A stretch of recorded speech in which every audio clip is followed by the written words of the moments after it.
Now, when Porsche first announced the GTS-T hybrid, it was met with a lot of mixed reactions. Some were applauding the hybrid route for going, for better performance, but some were a bit dismayed because, it is a hybrid. But then again, even though it is a hybrid, it's not that traditional hybrid you're thinking of. It's only there for performance. Now, we're not gonna be able to drive this car out. We're not gonna be able to tell you how it drives. I'm not gonna be able to give you any comments about that. But what I do have here is my very own 992.1 PTS Lava Orange GTS. So we're gonna do a walk around for these two cars.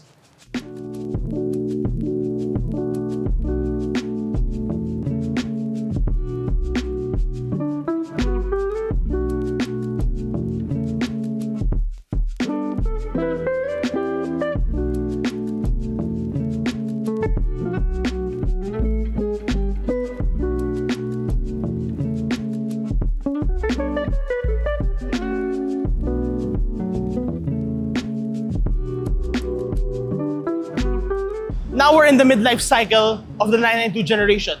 This is the 992.2 T hybrid.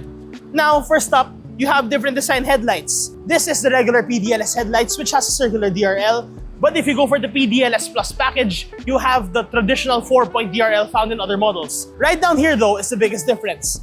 This is the active aerodynamic slants for the GTS-T hybrid. Now, this is only exclusive for the T hybrid GTS, not for the Carrera models. And also, well, the new turbo also has it as well, but also here in the middle, you have an added heat exchanger for better cooling, which is not found on the older 992.1 GTS. Now, this being the GTS, it still retains the upgraded turbo brake system. It's still the same found in the older GTS, but you do get new center lock wheel design. And right down here is the GTS sticker. Now, you can spec that in T hybrid if you want, or the GTS.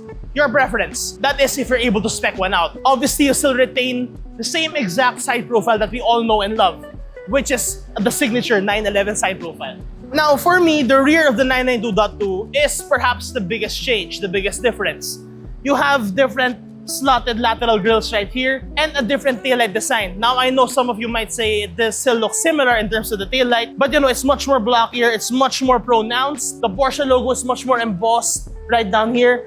And here, you have a different diffuser, and I'm a huge fan of that twin center exit exhaust.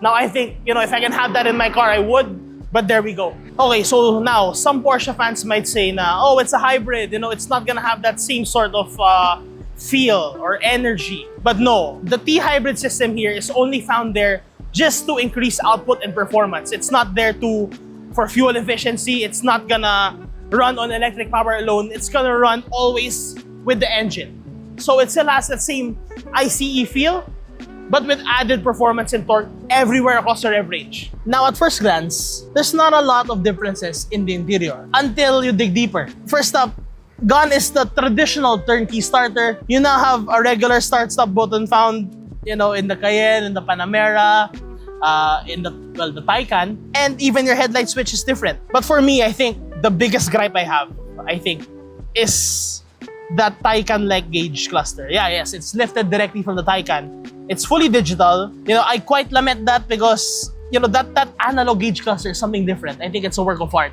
especially the 992 generation. I think, they've mixed in both tech and analog at the same time. But of course, I do get the advantages of this. It's customizable. You can have a lot of different stuff shown for you.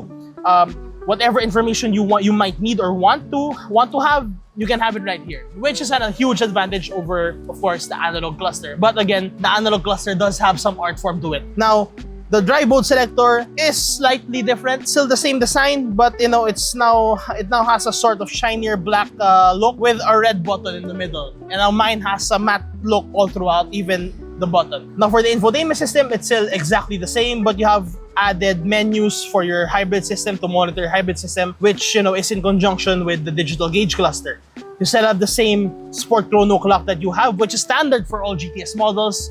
For the Carrera models, it's an option that you still have to spec out. Right down here in the middle, still very similar, just a slightly different design for the aircon controls here because of this added slats, which is quite unique looking.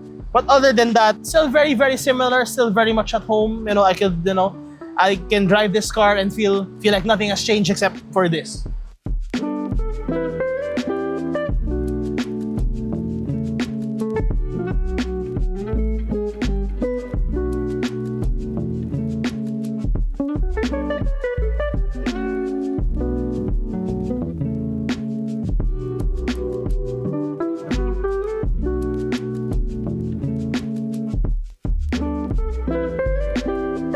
So there we have it.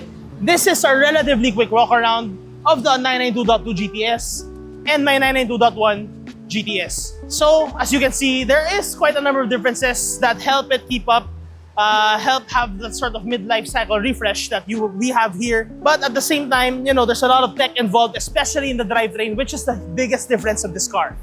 Now, this is Carlos Divino from YugaAuto, and I'll see you in the next video.